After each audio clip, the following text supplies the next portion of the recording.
ሰላም ጤና ይስጥልን የሂሬ ኒውስ ተከታታዮቻችን የሰዓቱን ዜናዎች ወደ እናንተ ማድረሳችንን ጀምረናል። አብራችሁን ቆዩ። ለሰባተኛው ጠቅላላ ምርጫ ተመዝግበው ከነበሩት ፓርቲዎች ውስጥ 6ቱ ከውድድር ውጪ መሆናቸው ተረጋገጠ። ለመጪው ሰባተኛ ጠቅላላዊ ሀገራዊ ምርጫ የእጩዎች ምዝገባ አከናውነውና የምርጫ ምልክታቸውን መርጠው ከነበሩት 48 የፖለቲካ ፓርቲዎች መካከል 6ቱ በተለያዩ ምክንያቶች ከፉክክሩ ውጪ መደረጋቸው ተረጋግጧል። ቦርዱ የድምጽ መስጫ ወረቀቶችን በውጭ ሀገር አሳትሞ ማጠናቀቁን ተከትሎ ዘንድሮ የምርጫ ውድድሩ የሚካሄደው በተቀሩት 42 የፖለቲካ ፓርቲዎች መካከል ብቻ እንደሚሆን ታውቋል። ከምርጫው ውድድር ውጪ ከሆኑት ፓርቲዎች መካከል 3ቱ መሰረታቸውን በትግራይ ክልል ያደረጉ ሲሆኑ እነርሱም በትግራይ ክልል ምርጫ ባለመካሄዱ ምክንያት ከውድድር የወጡ ዲሞክራሲያዊ ስምረት ትግራይ፣ ትንሳኤ ሰብአ እንደርታና ትንሳኤ ስርዓት ቃንጪ ሀቂ ፓርቲዎች ናቸው። የተቀሩት 3 ፓርቲዎች ደግሞ በአመራሮች የውስጥ ክፍፍልና በፍርድ ቤት ክርክር ሳቢያ እጩዎቹ የተሰረዙበት የኢትዮጵያ ሶሻል ዲሞክራቲክ ፓርቲ ኢሶዴፓ፣ በበጀት ኦዲት ሪፖርት መዘግየት ምክንያት ምዝገባው ሳይሳካ የቀረው የሲዳማ ፌዴራሊስት ፓርቲ ሲፈፓ፣ እንዲሁም ምክንያቱም በውል አላውቀውም ባለው ሁኔታ ከምርጫው የተሰረዘው እና ቦርዱን የሚወቅሰው የጋምቤላ ህዝቦች ነጻነት ንቅናቄ ጋህነን መሆናቸው ታውቋል። ሁሉም አሽከርካሪዎች ከእንደገና ሊፈተኑ ነው። አዲስ የአሽከርካሪዎች ብቃት ምዘና ሊተገበር ነው። በትራንስፖርትና ሎጂስቲክስ ሚኒስቴር አሽከርካሪዎች በሙሉ በቴክኖሎጂ የተደገፈ ስልጠናና የብቃት ምዘና እንዲወስዱ የሚያስገድድ አዲስ አሰራር ሊዘረጋ ነው። የመንገድ ትራፊክ ደህንነት ለማሻሻልና አደጋን ለመቀነስ የታለመው ይህንን ሀገራዊ ፕሮጀክት ለመተግበር ሚኒስቴሩ ኤስዲኤስ ከተባለ ድርጅት ጋር የውል ስምምነት ተፈራርሟል። በአዲሱ አሰራር መሰረት ማንኛውም አሽከርካሪ በዲጂታል ሲስተም የሚመራውን ምዘና በማለፍ ብቃቱን ማረጋገጥ የሚጠበቅበት ሲሆን በቅድሚያ የንግድ ተሽከርካሪ አሽከርካሪዎች ምዝገባ፣ ስልጠናና ምዘና በቅርቡ ስለሚጀመር ዝግጁ እንዲሆኑ ሚኒስቴሩ አሳስቧል። በአማራና በትግራይ ክልሎች በ46 ምርጫ ክልሎች ምርጫ አይደረግም። ዛሬ የኢትዮጵያ ብሔራዊ ምርጫ ቦርድ የሰባተኛው ጠቅላላ ምርጫ የቅድመ ምርጫ ስራዎችና የድምጽ መስጫ ቀንን አስመልክቶ ጋዜጣዊ መግለጫ ሰጥቷል። በዚህም በአማራና በትግራይ ክልሎች በአጠቃላይ በ46 የምርጫ ክልሎች ምርጫ እንደማይደረግ አስታውቋል። የቦርዱ ሰብሳቢ ወይዘሮ ሜላት ወርቅ ኃይሉ በአማራ ክልል በ8 በትግራይ ክልል ደግሞ በ38 የምርጫ ክልሎች ምርጫ እንደማይካሄድ ተናግረዋል። በአማራ ክልል የት ነው የማይደረገው ለሚለው ጥያቄ ደቡብ ጎንደር፣ ምዕራብ ጎንደር፣ አምባሰል፣ ደጋሞትና የመሳሰሉት ምርጫ የማይደረግባቸው እንደሆነ ተጠቁሟል። በተያያዘ 6 ፓርቲዎች ከዘንድሮ ምርጫ ከውድድር ውጪ በመሆናቸው የሚወዳደሩት ደግሞ 42 ፓርቲዎች ብቻ መሆናቸው ተገልጿል። ከውድድር ውጪ የሆኑት ፓርቲዎች 3ቱ በትግራይ ክልል የሚንቀሳቀሱ ስምረት፣ ቃንጪ ሀቂ፣ ትንሳኤ ሰብአ እንደርታ ፓርቲ መሆናቸው ተገልጿል። ቀሪዎቹ የኢትዮጵያ ሶሻል ዲሞክራቲክ ፓርቲ ኢሶዴፓ፣ የሲዳማ ፌዴራሊስት ፓርቲ ሲፌዳ፣ የጋምቤላ ህዝቦች ነጻነት ንቅናቄ ጋህነን መሆናቸው ተነግሯል። በክልሉ ለአረንጓዴ አሻራ መርሃ ግብር የአትክልትና ፍራፍሬ ችግኞች በብዛት ተዘጋጅተዋል። በኦሮሚያ ክልል በዘንድሮ የአረንጓዴ አሻራ መርሃ ግብር ለምግብነት የሚውሉ የአትክልትና ፍራፍሬ ችግኞችን በብዛት ለመትከል ዝግጅት መደረጉን የክልሉ ግብርና ቢሮ ገለጸ።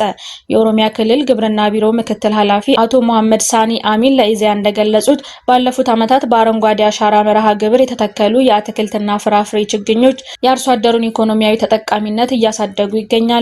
የዚሁ አካል የሆነውን የሙዝ ልማት በይበልጥ ለማሳደግና የተሻለ ምርት የሚሰጡ ምርጥ የሙዝ ዝርያዎችን ለአርሶ አደሩ ተደራሽ ለማድረግ ባቱን ጨምሮ ከተለያዩ የክልሉ የግብርና ምርምር ማዕከላት ጋር በትብብር እየተሰራ መሆኑን ጠቁመዋል።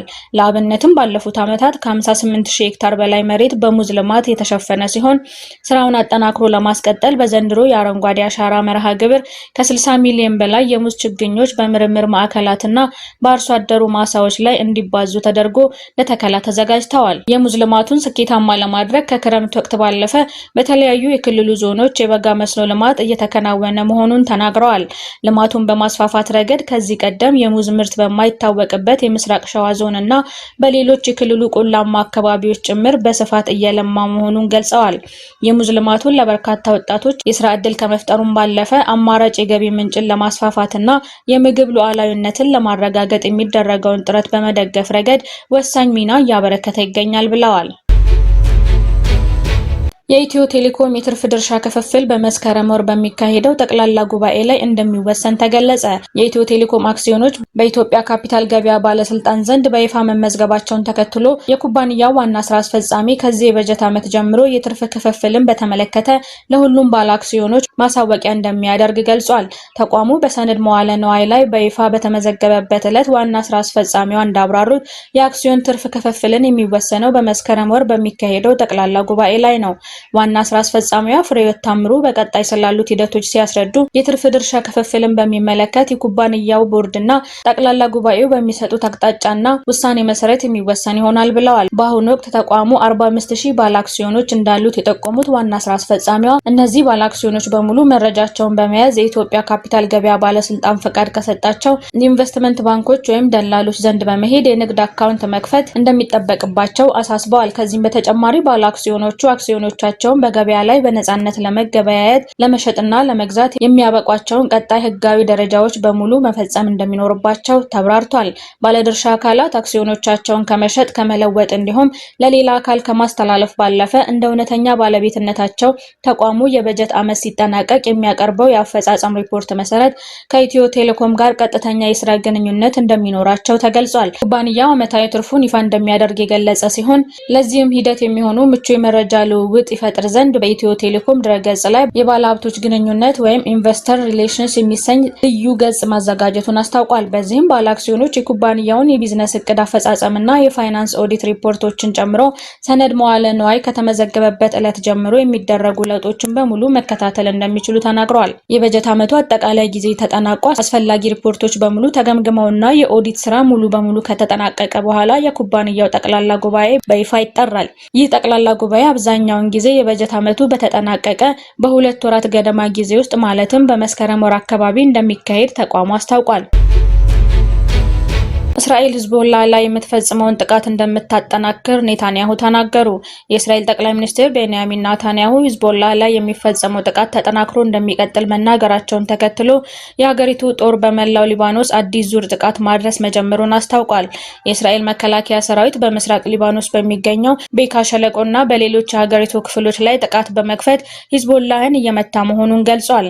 ሂዝቦላ በበኩሉ የእስራኤል ወታደሮች ታንኮች፣ የጦር ሰፈሮች፣ ህንጻዎችና ሌሎች ስፍራዎችን ኢላማ ያደረጉ 22 የድሮን እና የሮኬት ጥቃቶችን በመፈጸም አጸፋውን መመለሱን አስታውቋል። ሊባኖስና እስራኤል በዚህ ወር መጀመሪያ የደረሱበትን ተኩስ አቁም በ45 ቀናት ለማራዘም ስምምነት ቢፈጽሙም ውጊያው ቀጥሏል። ኔታንያሁ ሰኞ ምሽት በቪዲዮ ባስተላለፉት መልእክት እስራኤል ከሂዝቦላ ጋር ጦርነት ላይ እንደሆነች ተናግረዋል። ሰራዊቱ አድቃቂ ሞት እንደሚፈጽም ማዘዛቸውንም ገልጸዋል።